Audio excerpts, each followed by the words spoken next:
Who are we? Where do we come from? And where are we going? How and why was the universe born? These are some of the eternal questions associated with astronomy that continue to pique human imagination from ancient times to the present day. Astronomy is the science that has as its main purpose the determination of the positions, dimensions, and movements of the celestial bodies. So in this video, we are going to talk about something magnificent that will help us understand the humanity's perception over the years about astronomy. Let's analyze and get deep into the history of astronomy. Astronomy is the oldest of the natural sciences and powerfully associated with religious, cosmological, and astrological beliefs. The first astronomers were the ones who could distinguish the planets and the stars due to the fact that they were the first ones that made observations and predictions. From the beginning, humanity turned its eyes to the sky full of awe and questions. The sunrise and sunset of the sun, the phases of the moon, the alternation of seasons, the movement of other planets in the sky, the appearance of comets, and the shocking phenomenon of eclipses were the first evidence that there is something above that needs to be discovered. That is how astronomy started to develop. These incidents raised our curiosity and made us wonder, what are they? Where do they come from? We do know today, but imagine in those days. They were like gods. As early as the 6th century BCE, ancient Greek philosophers documented evidence that Earth was a sphere. They noted that the night sky looked different when seen from various locations on Earth, hinting at our planet's curved surface. They also observed the round shadow of Earth on the moon during lunar eclipses. These philosophers were even able to calculate the circumference of Earth quite accurately. They did this by measuring the length of the shadow cast by an object at exactly the same time in two different locations. Taking into account the distance between those two locations and the difference in the length of the shadows, they calculated that Earth's circumference was about 46,250 kilometers. That is very close to the real value of 40,075 kilometers. In the year 185, Chinese astronomers became the first to document a supernova. Several supernova explosions have been observed since then, including a particularly bright one in the year 1054, which at its peak was 4 times brighter than the planet Venus, one of the brightest objects in the night sky. Some supernovae are even bright enough to be visible during the day. The notion that our own galaxy, the Milky Way, is but one of trillions of other galaxies in the universe only dates back about a century. Before then, nearby galaxies were thought to be cloudy regions of the Milky Way. The first documented observation of the neighboring Andromeda galaxy was in the year 964 by a Persian astronomer who described it as a nebulous smear. For centuries, it was simply known in star charts as the Little Cloud. Before the 16th century, Earth was commonly thought to be at the center of the solar system, with all other celestial objects revolving around it. This is known as the geocentric model. This theory, however, did not match some confusing observations made by astronomers, such as the path of planets that appear to move backwards on their orbits. In 1543, Polish astronomer Nicholas Copernicus proposed a heliocentric model of the solar system in which the planets orbit the Sun. This model explained the unusual path of planets that astronomers had observed. The new theory was one of many revolutionary ideas about astronomy that emerged during the Renaissance period. The work of astronomers Tycho Brahe and Johannes Kepler led to an accurate description of planetary motions and laid the foundation for Isaac Newton's theory of gravitation. This process dramatically improved humanity's understanding of the universe. Their observations and investigations were strengthened by the invention of the telescope in the early 17th century. Italian astronomer Galileo Galilei popularized the use of telescopes to study and discover celestial objects, including Jupiter's 4 biggest moons. In his honor, they are known as the Galilean moons. Throughout the years, we have found ancient monuments of astronomical interest that are about 5,000 years old. For instance, the pyramids of Egypt and the megalithic Stonehenge monument in England have an astronomical orientation so that they are connected to various astronomical phenomenon. The orientation of the pyramids shows, for example, that the Egyptians knew some basic addresses in space used by astronomers. It's also known that they've been using a calendar since 4000 BC. So this means that they were well aware of the phases of the moon and the movement of the sun in the ecliptic.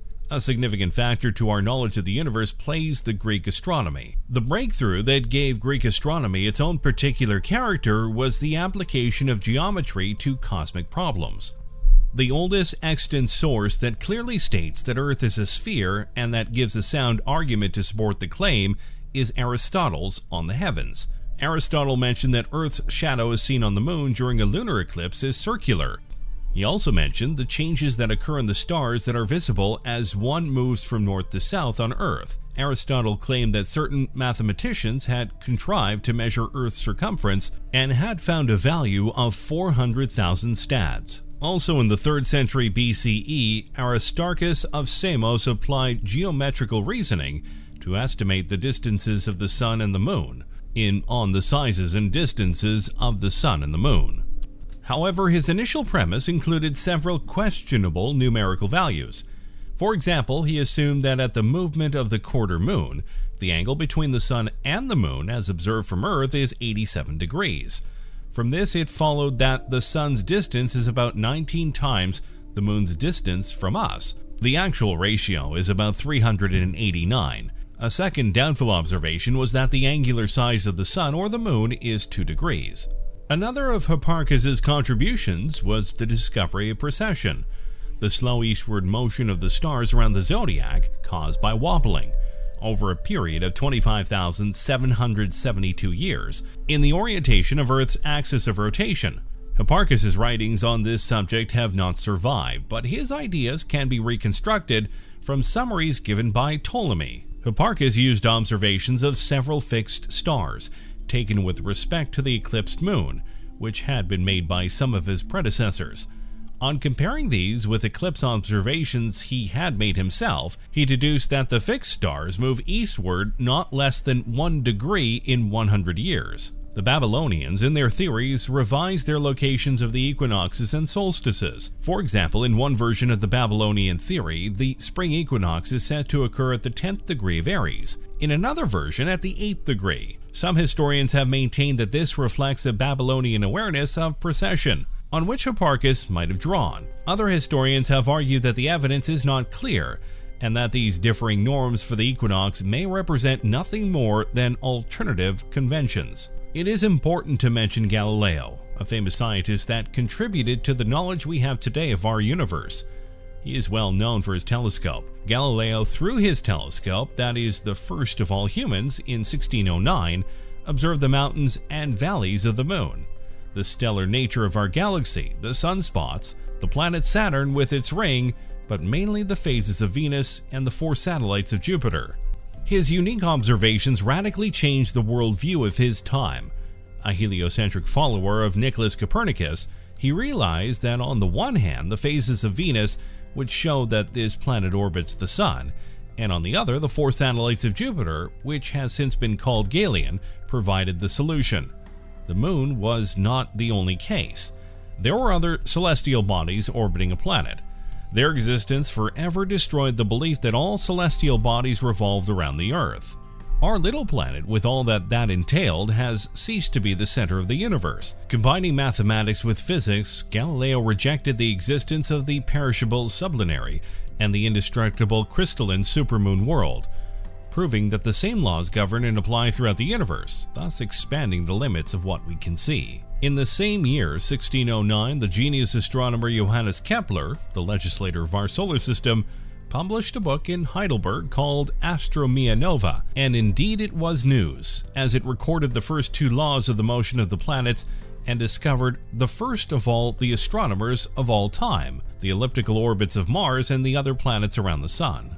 Influenced by Copernicus and his teacher Michael Maestlin, a heliocentric, he relied on the accurate, long-term, and credible observations of the great Danish astronomer Tycho Brahe, and gave the laws that have ruled the planet since then. It was amazing that this mystical and religious man overcame his fears and hesitations, and uprooted the Earth from its central position and the planets from their circular orbits.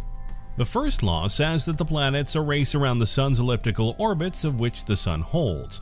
while its second law shows us that in equal times they are erased from the planet equal areas. That is, the sun remains still and occupies one outbreak of ellipse, while the planet, when it moves along its elliptical orbit, scans at equal intervals, equal areas, inside the ellipse, and not equal arcs on its perimeter. Unprecedented discoveries that laid the foundation of modern astronomy and made Kepler a legislator of the solar system. As you can see, this was just the beginning. Thanks to the construction of perfect telescopes, astronomers have slowly managed to reconstruct the history of the universe. What is certain is that astronomy's progress over the last 400 years has provided answers to questions from millennia, putting an end to all sorts of superstitions. A huge contribution to the building of human civilization. Eclipses are no longer but mere alignments and additions of celestial bodies and comets. These mysterious visitors from the depths of the vast universe are unburned celestial bodies, some dirty snowballs, as the famous astrophysicist Fred Whipple describes them as early as 1950. Babylonian astronomers in the 1st and 2nd millennia BCE tracked 5 points of light in the night sky that moved differently than the other stars did. They concluded that something fundamentally different existed. These 5 points of light were not stars at all.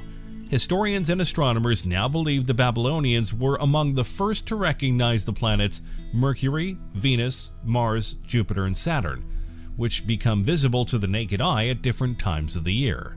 Today, astronomers collect data about celestial objects by using huge telescopes on the ground as well as in space. For example, in 1923, Edwin Hubble fundamentally changed the scientific view of the universe when he used the 2.5-meter diameter Hooker telescope to prove that the Andromeda Nebula exists beyond our Milky Way galaxy. Hubble's discovery of the universe's ongoing expansion also paved the way for other astronomers to theorize its origin. The Big Bang Theory, first proposed by Georges Lemaitre, was later bolstered by strong evidence. The discovery of the cosmic microwave background, CMB, faint noise left over from the massive explosion that gave rise to everything in the universe. The CMB was accidentally discovered by radio astronomers just 5 years before the 1969 Apollo 11 moon landing. These modern telescopes, equipped with massive mirrors, allow astronomers to capture the light of very faint and faraway objects. Specialized techniques and sensitive scientific instruments have been developed to study not only visible light, but also the entire electromagnetic spectrum of light, including infrared light, radio waves, and X-rays. Large complex telescopes and advanced techniques have even enabled astronomers to directly observe phenomena including black holes, distant exoplanets, and gravitational waves. Improvements in satellite launch and design allowed astronomers to collect even more data about planets within our solar system in the second half of the 20th century. Several robotic space probe campaigns, including Mariner, Venera, and Voyager, ventured farther than ever before. Thanks for watching, everyone.